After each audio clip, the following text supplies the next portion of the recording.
Odisha plus खबर ही जय जगन्नाथ मु अंबिका त्रिपाठी ओडिशा प्लस न्यूज तरफ स्वागत जनाऊँ।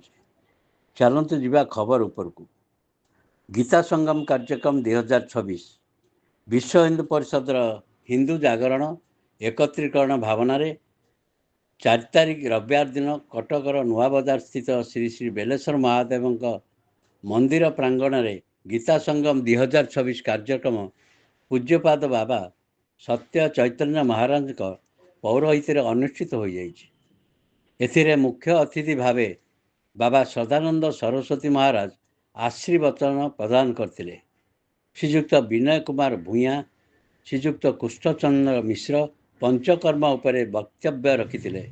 उक्त कार्यक्रम को सफलतार रूपायन देवारे गीता संगमर आवाहक पंडित सुधीर प्रसाद नंद सर्वव्यवस्था प्रमुख श्रीजुक्त शंकरषण राउत विशिष्ट कार्यकर्ता अमूल्य कुमार महांती सागर नायक गंगाधर शुक्ला विश्वजित बारिक कुलमणि तराई दुर्गाचरण षडंगी सौम्य सिद्धार्थ प्रियदर्शन श्रीधर पंडा संतोष दास सत्यरंजन षडंगी अहल्यानंद प्रज्ञा परिमिता लेंका तपस्विनी महांती सविता राउत कविता करण स्निग्धाराणी महांती नमिता बारिक एवं विश्व हिंदू परिषद धर्म प्रसार विभाग अनेक कार्यकर्ता ए सक्रिय अंशग्रहण करते।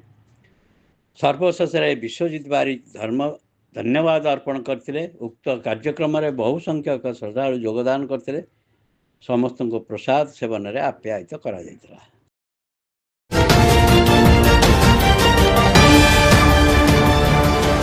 ओडिशा प्लस खबर ही